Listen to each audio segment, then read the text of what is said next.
Hello and welcome back to Town Administrator Update. I'm BNEWS Reporter Chris Flaherty, and once again I'm here with Town Administrator Paul Sagarino to talk about everything going on at Town Hall.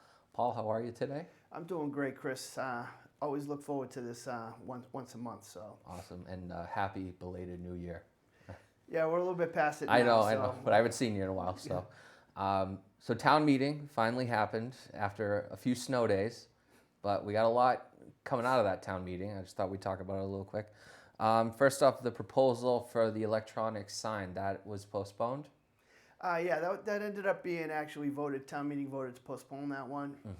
It seemed to be a lot of sentiment that it was a good idea, but town meeting had some issues with some of the characteristics of it. So, that'll have to decide. Select board will have to decide whether it's worth the trouble to bring that one back or mothball it, or we'll hear more about that moving forward. Definitely won't be May. It would probably be more on a timeline for September if they chose to bring the electronic sign back. There were some safety concerns, I think, but then police and fire did some assessments. Is that correct? Yeah, the police department was the first people we talked to. We obviously weren't looking for a sign that was going to be distracting to drivers. As everybody knows, it's a pretty busy intersection, which is why we would want a sign there. But at the same time, the police were very comfortable with the proposal, so I'm not sure that should have been an impediment. I think most people sort of see that these signs are a lot of different places now, and our intention was to do the least distracting sign that sort of mimicked the banners that are typically old-fashioned banners that are typically there. So no flashing lights, no movies or anything like that. Just have the ability to put a few more messages up there on a daily basis, as opposed to the one banner that we're able to do now. And was there an advisory committee assigned to the project? There was the select board put together an advisory committee with some members from planning board, zoning board of appeals, and ZBRC, and I think they really worked together and they came up with a really cool design. It was intended to sort of mirror the town campus there. The town common. If you think of the gazebo, we got white wood with brick. Town hall, brick with white pillars, and I think they tried to design a sign that was sort of in the same character of the other buildings in the area, and I think that they did a good job on it. Yeah, that was a very nice design, and Jeff DeBona did that, correct? Jeff DeBona, a member of the Zoning Board of Appeals who has some experience in sign. He dedicated a lot of his time to the project, and he was out there on weekends taking measurements, and he really went above and beyond, and does a lot of volunteering for the town over the years, so he's a really good guy, and I thought the sign draft design came out great, so kudos to that committee. Yeah, and the sign is a very nice design, so hopefully we'll see what happens in the fall.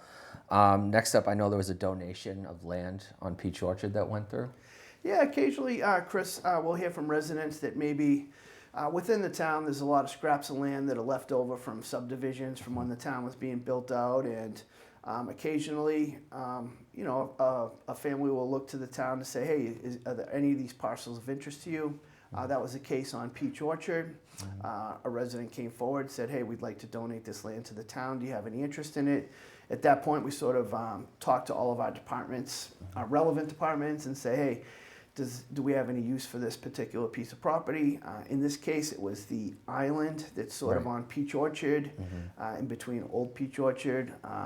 It's actually a larger size than the scraps that are typically left over from building subdivisions. But Public Works thought that the property had a lot of value due to the fact that we have water and sewer infrastructure under there. So even in a minimal case, we take the property, and then if for some reason there's a repair that needs to be made, then we don't have to deal with a private property owner. We can just go and fix it. So it made sense for us to accept that parcel.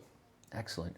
And I know there was approval of negotiations for a new waste collection contract, but it's a multi-town contract? Yeah, the town of Burlington, we've been working with several other communities. So the three of us combined are a bigger entity to bid on, so there should be some economies of scale there, and we've been doing this for over 10 years. The town meeting article was basically to allow the town to enter into a 5-year agreement. We're able to, under the law, do a 3-year agreement without town meeting approval, but this was simply a request for us to have the ability to do a 5-year contract, which we've done the last 2 times, and typically has the more favorable terms. So now we have the tools in our tool belt. As we're doing the negotiations, we can go with a 3 or we can go with a 5 as we move forward. But we'll be hearing a lot more about that. We're expecting a substantial increase in the trash budget this year. Everybody's aware. There's been a lot of problems in the trash industry, a lot of consolidation. We've seen the horror stories in other communities that, sometimes the trash isn't getting picked up. And we had some rough spots there, particularly with the leaf pickup. I know was an issue for a while there, but overall the contractor has performed well over the course of the contract. But we are anticipating a large increase in that one when we finally get it finalized. And who are the communities that will be entering the contract with? Tewksbury and Tingsboro. I think at one point Billerica was a party to it as well, but they've gone in a different direction. Okay, very nice. And I know funding was approved also for the town and school cybersecurity assessment. Yes, cybersecurity. The town's no different from any other business. There are criminals out there trying to steal data, trying to steal money through computers. To the credit of town meeting actually hyper-focused us on this several years ago with the creation of sort of a subset of the ISAC committee, but Information Security Advisory Committee, and they have a wealth of knowledge and industry experience that they're providing to us for free. So we've really been working with that committee.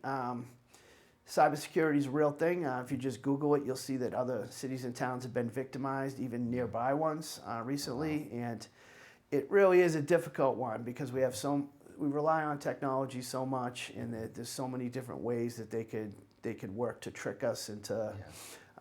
Everybody gets those crazy emails that looks like a real email. And, we've been undergoing training through a state grant.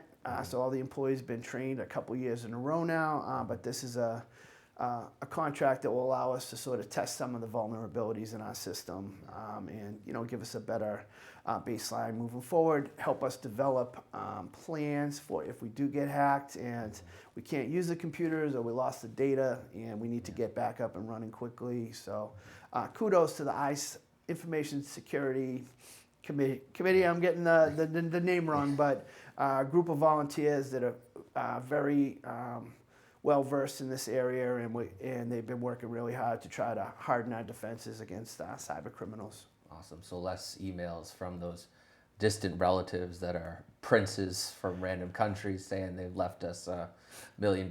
Just click here to get it.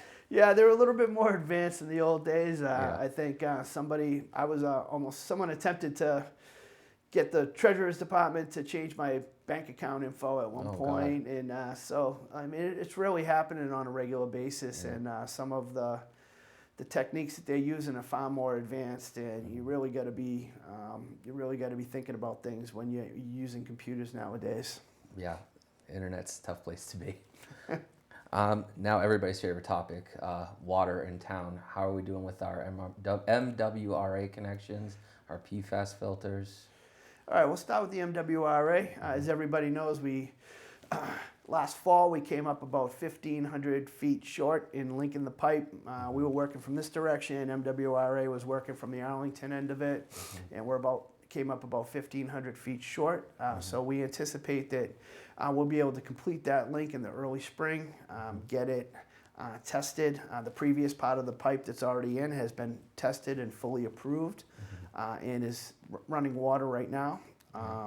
We also have the emergency connection that we've had for a few years. Right. So we're a couple months away. We came up a couple months short, but it definitely was a good time for us to sort of put a stop to that project, just because the burden really was on Lexington and all the detours and the road being shut down. By the late fall and Thanksgiving, the Lexington residents had grown tired of the project and definitely needed a break, and that coincided with sort of the winter construction schedule where they really don't want you working on the roads. Yeah. In terms of the PFAS project at the Mill Pond, we got really great news. We're just waiting on the media that goes into the filters. We've had a couple of months delay due to supply chain issues. But we're really hopeful that we'll have that solution up and running in early March. So we're hopeful to have somewhat of a grand opening, ribbon cutting up there at that point in time, and hopefully solve the PFAS problem for the near future. Very nice. Now, speaking of Mill Pond, we've had more rain than snow this winter. I can't reach the wood to knock on it, but I'll knock on it later.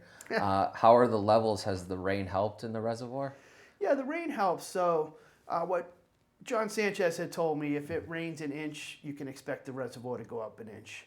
But due to the rain falling more significantly in the fall, I'm not sure if we're officially out of the drought yet, but it seems like we should be. Yeah. We've been able to pump significant amounts of water out of the Shawshene River back into the reservoir. So we're in a much more comfortable place than we were previously when the Shawshene wasn't flowing.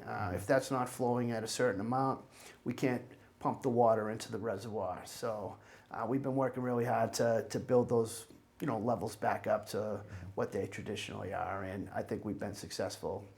If you've taken a ride up there, it's getting back to normal. Nice. All right, well, keep the rain coming. Now, where are we at with our Mall Road rezoning initiative? The Mall Road rezoning initiative has just kicked off. We had a first session with our consultants and advisory group last week. There'll be a public session for anybody in town on Wednesday evening. It's a virtual meeting, and we'd like to encourage any interested residents to participate in those sessions. We need to hear what you want to see in the future down there. The sole goal of this project, as most people know, the lion's share of the property taxes in town come from just that square box, Mall Road, Right. Middlesex, Cambridge, and then on the other side on Blanchard Road. That is a significant amount of the town's tax revenue. And what we're looking at here is it's been basically the breadbasket of the town for the past 30 or 40 years. And we hope to make it vibrant and relevant for the next 30 or 40 years into the future. We have a lot of surface parking lots down there that are widely unused, and there's a lot of different creative things that we can do down there to make that the place that people want to live, work, and enjoy themselves in their spare time. There's a lot of great natural spaces there with brooks and waterfalls in the entire area. How do we sort of maximize those natural areas so our residents can enjoy them? Are there any opportunities to put new public spaces that the public can just enjoy within these properties? And again, all the property owners are invited to attend the sessions and have as well. And we're just looking to the future there. Obviously, Burlington's been on the cutting edge of providing a great place for businesses for many years, and we want to make sure that continues well into the future. And the link to that meeting is on the town website? It should be on the town website, just about everywhere. I would focus on the economic development part, but it's probably on the town's front page as well. And we would like to encourage any interested resident to just tune into those sessions just to hear what's going on, provide feedback, or give us your ideas. I believe we have the link on the BCAT website too. Wink. A lot of great work coming out of the Economic Development Office. Yeah, they do a great job. They're constantly hustling, and they've really been transformative in terms of what we've been able to do, particularly during these difficult times that most communities and businesses have experienced over the past few years. Yeah, it's very great. I did want to take a moment to acknowledge the work of the Burlington first responders that helped out in Billerica over the month. You want to talk about that? Yes, the Billerica had an ice rescue. A person had fallen through the ice, and a couple of our paramedics got called to respond to the incident, and they were able to save the person. The person ended up being a Burlington resident, in fact, although the incident took place in Billerica. And as everybody's aware, we instituted the paramedic service several years ago. Long talked about project that finally went online right at the beginning of the pandemic. And I can't say enough of the work that our fire department has done. They truly are, heroes and lifesavers. And that was an incident that got quite a bit of press, but I can tell you that they're doing these kind of things on a regular basis, almost a daily basis, where they're out there saving lives. The increased level of service with the paramedics is really a significant difference from what the EMT service we were running before. And again, if anybody has a police or a public safety scanner, you can see how busy public safety departments are, and they're really doing great work on a daily basis that most of the time most people don't hear about. Yeah, it's great, hard-working group of guys up there. And I know the select board office, they always do a great job with the annual town report, but I understand the last one just got a specific award. Yeah, we've gotten an award from the Mass Municipal Association. The town really does a beautiful annual report, bound.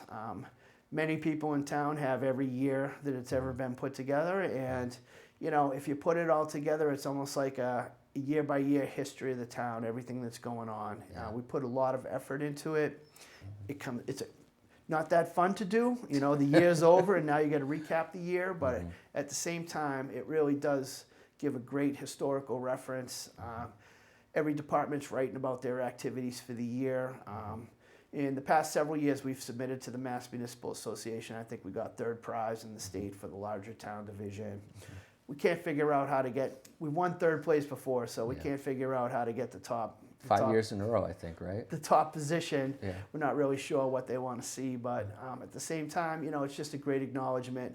A lot of work goes into the annual report, and again, it's a little bit difficult because you just got through this year, and now you got to basically recap everything that you did this year. So it's a time-consuming thing, and departments do a great job with it. But I think people, you know, sometimes if you want to see what was going on in 1980 something, you pick up that town report, do some reading through it, and you can find the answer to the question you were seeking. So it really is a great historical reference, and you know, kudos to the staff in my office for all the work that they do putting it together once the departments write their sections. Awesome.